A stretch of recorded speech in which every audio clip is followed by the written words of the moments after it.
Hey guys, this is Justin. Hello and welcome to another video. Now, if you're a big fan of the Eckhart's Ladder channel, then I encourage you to stick around until the end of this one. We've got a bit of a change in programming. However, before we get to that, I thought it'd be fun today to discuss the new Tales of the Empire teaser we got today. Just a pretty short one, while also talking generally about the future of Star Wars animated projects. So to call this a teaser, probably too generous. It's really just a TV spot. It reiterates that Tales of the Empire is going to be different than Tales of the Jedi in that it's focused specifically on two stories, while also giving each story a villain. Grievous for Morgan Elsbeth, and surprisingly, Darth Vader for Barriss Offee. I mean, the role Darth Vader holds, I'm not sure, we already knew he'd be in the show, but we see specifically that he's in the Fortress Inquisitorius and that he apparently also has his own office. And I gotta say, that side shot of Vader definitely meant to mirror what we saw in Kenobi, and it's probably the closest I've ever seen animated Star Wars to looking like live action Star Wars. But to me, the timing of this ad was also very interesting considering how close we are to the series finale of The Bad Batch. And I've discussed this a bit in my reviews for The Bad Batch Season 3. I mean, I've been super happy with what we've gotten,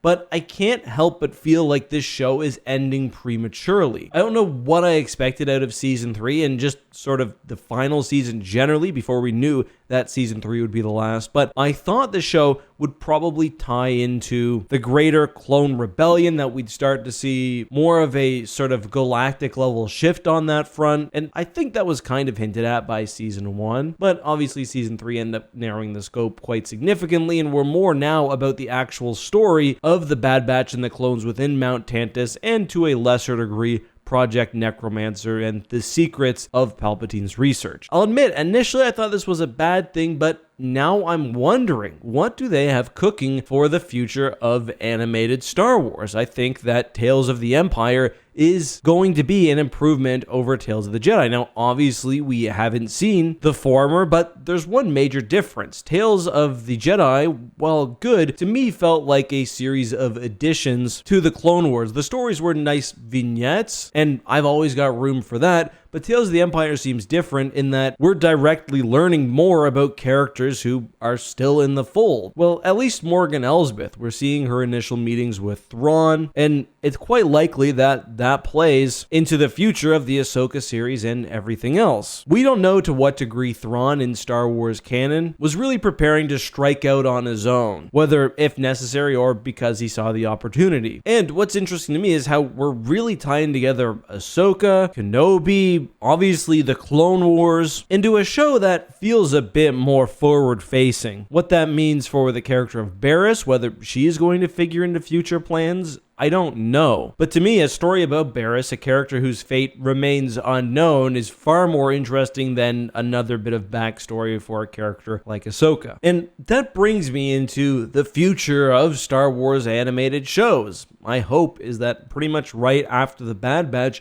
we know what's next. I mean, we know that Lucasfilm Animation is working on future projects. They're always hiring. The listings allude to future shows or projects. And I think it's pretty clear that what we saw in Season 3 of The Bad Batch with Ventress was meant as a possible soft launch for a future TV show. I mean, Star Wars does this all the time. The Maul moment in Solo, they put that there so they can tell a story if the movie does well and they want a natural sequel. Obviously, Solo didn't do well, and that story has largely been unexplored, but the potential is there. I mean, we could see The Bad Batch directly continued into another show with similar characters, but a slightly different scope and, of course, a different name. Or alternatively, they could go completely different and make one of the shows which have been rumored to be under production. The one that I heard about from someone directly in the company, and which I also saw, I guess, from a separate source, was the Crimson Dawn, or the Criminal Show. This would help fill in the story of Darth Maul, would probably feature Kira, I guess would pick up on that line I mentioned earlier from Solo. I think this could nicely tie in with Star Wars Outlaws, and based on the Tales of the Empire trailer, I think Disney likes to have that crossover between media. And to that I say, yeah, ideally, we would have seen that synergy during the sequel trilogy era when they really could have capitalized on Star Wars being at its most popular, but it's better late than never. That's not the direction I think they'll go. However, I think, based on what I've seen from the Bad Batch, that Disney really values the ability, and I'm speaking as a layman here, but to build up their asset library, to move, even to a slightly different era means that there's equipment, vehicles, character models, whatever that you can't reuse and you've got to design from scratch. Continuing the story of the Bad Batch, the Clone Wars, moving into Star Wars Rebels, it means not only that you've got well-loved characters already there and ready to use, but you've also got one actor who can voice half of them and a bunch of designs, models, everything good to go. To me, the animated arm of new Star Wars has been one of the best things Disney's done. Have there been flops? I mean, yeah, Star Wars Resistance certainly wasn't for me when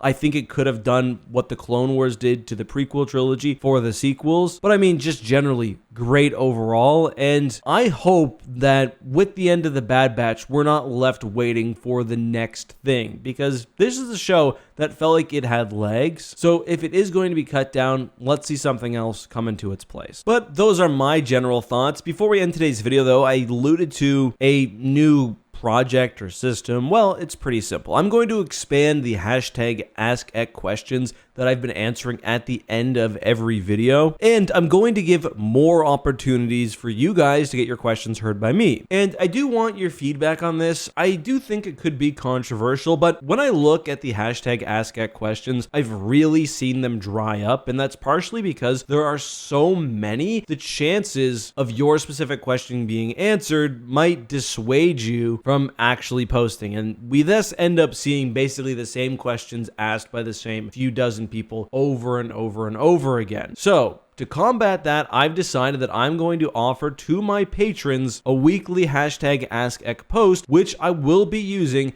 to draw questions from for the end of the video. Now, $1 or more. Currently, that's the level that gets you into the questions. Maybe I'll change that in the future, but right now, at least $1. Now, I don't want you to feel like I'm pushing the free users or free viewers out. That's not my intention at all. So I'm going to make sure that I'm still hitting that like once a week free questions being answered. And I'll probably try to do a free one often when doing a paid one as well. So the first question, this is from the patrons, comes from Evan, who asks, now that I have kids, how am I going to introduce them to Star Wars? And good question. My kids actually already like Star Wars, my older one especially. And it was pretty simple. He saw dad watching, so he wanted to watch as well. He's 5, and I'd say there are a couple things that really got him into the franchise. For one, on road trips, we'd let them choose movies to watch on Disney+.